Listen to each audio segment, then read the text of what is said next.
Now we can begin. Unfortunate things happen to everybody, and it happened to reach me, unfortunately, but it's okay.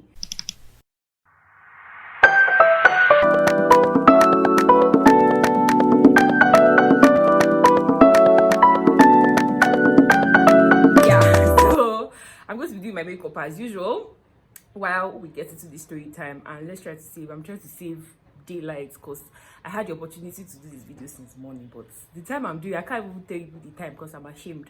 So anyways, let's get to the video. Anyone who has known me for a very long time, when I say a very long time, I mean since childhood, might know this story.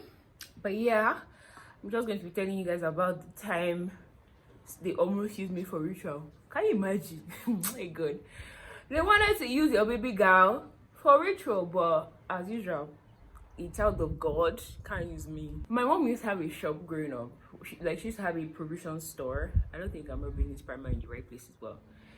Anyhow, so my mom had a provision store, and like we used to go to the store maybe like after school, or do we used to go after school? Really, I cannot really remember. Or we used to go sometimes after school or during the holidays or something. She just, help around. To be honest, we're not really helping. We're just eating everything that was in our shop. I don't know why she wanted us there, to be very, very honest. But yeah. And I absolutely hated it. Because I was born to be a baby girl, made to be a sales girl. But anyhow, we just used to go, me and my siblings. We used to go I think we used to take turns or something. Yeah, I think we used to take turns to go to her shop.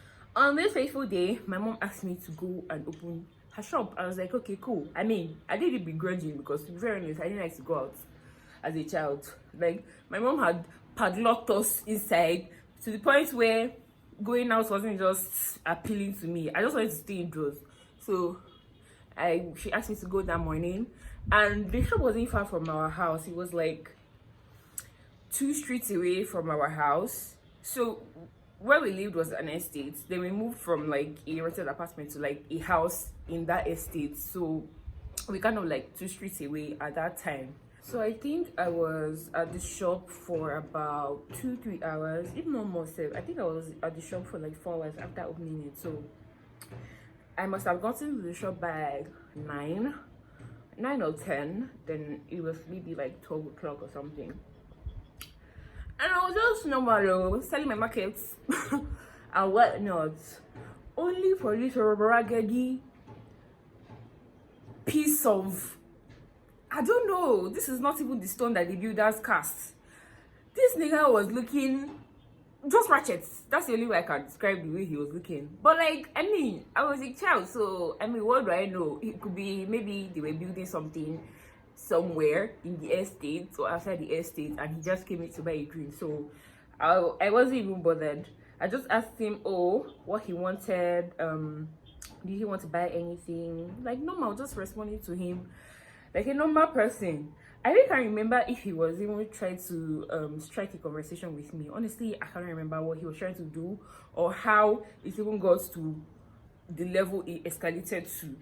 So I asked him what he wanted. I think he said he wanted Fanta or something. It's just something weird. Then I was like, okay, yeah, I remember. I asked him what he wanted. He told me what he wanted. I think it was from the fridge or the freezer or something, and he was behind. So I turned around to go get the beverage that he wanted. Only for me God, only for me to turn. So the way the shop is the way shops are, they're there's obviously a space in front where we keep drinks and some other things. Then there's inside the shop that has there's inside the shop, and the shop is divided into 2. So there's what I call it, a barricade. I don't know, something that divides people from inside. That's me that was inside from people that are outside. Oh, a countertop. A counter, but there was a way for you to pass to go into where I was sitting. So the guy was there. But only for me to turn around to get his beverage that he requested for. Next thing, when I just turned to give him the drink, guess who I saw? And obviously, if you're a customer, nothing concern you. It's none of your business. You have no business being inside where I was or where the seller stays. Like I can give you the item from across the counter if I don't need to come out, but only for me to turn. And this guy was like opening, I think I met him inside, or like I met him opening the countertop to come in. I was like, hello. Like I was just trying to, like, I just said, you can't come in here, like, sorry, you can't come in here, like trying to get him to get out of my personal space. This guy did not answer. I was like, wait, what is good? Like I kept on telling him repeatedly, you cannot enter here. And it's like, as I kept on saying it, he kept on coming in. So while I was telling him off, like I was just trying to let him know that he wasn't allowed in that space. You will not believe, I was still seated actually when I was saying it. I think, yes, I was seated down because like I could reach the fridge from like where I was sitting. So I just opened it and turned, to get the beverage I wanted to get. So I was still seated while I was telling him that. So only for, obviously, the creep did not listen to me. So he invited himself in. And as I was still talking, trying to ward him off and all of that, this nigga proceeded to do the worst thing you can ever do to me. When I say the worst thing, if you know me, or if you've known me for a very long time, I don't like to be touched. I don't like people touching my body. Even if I know you, I started hugging people when I was in uni. I'm not even lying, I'm not afraid to say it. And it's only some kind of people that I can even let hug me. Like, I hate being touched. I just hate it. If you're touching me anyhow and I don't know you, I can actually deck you. I'm not preaching violence, but I can actually deck you. So he proceeded to do the worst thing anybody could ever do to me. He just entered, sat down on the bench I was seated on, and touched my leg. Hey! Jesus, somebody hold me. I said, what? The way I stood.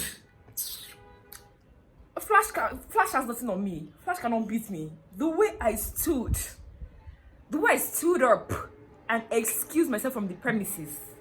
As in, not only did I excuse myself from the premises, I left my mother's shop for him. I said, whatever this guy wants to take in this shop, he should take it, but he can't have me. Okay? You cannot have me. So I stood up and left the shop. This final look and onto the story. I left the shop for him, and best believe that I cried and wailed.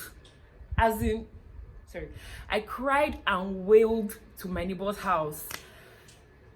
I just started crying because why would you touch me, bro? Are you insane? Anyways, I cried and shouted from my mother's shop to my neighbor's house. That's my former neighbor. So like I said before, we're living in a rented apartment before we moved. So like my former neighbor, I just went to their house. And mind you, when I'm in my mom's shop, I just take off my slippers. I mean, like, why am I wearing slippers? So that would stress me. So I wasn't thinking. I left the shop without my slippers. I walked barefoot from my mother's shop to my former neighbor's house.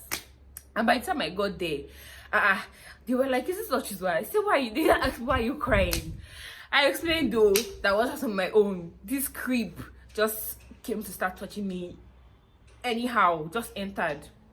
So they were like, okay, so my friend's brother, so I went to my friend's house. She was my friend. So my friend's brother was around and he was my brother's friend. So he now followed me, was like, okay, let's go.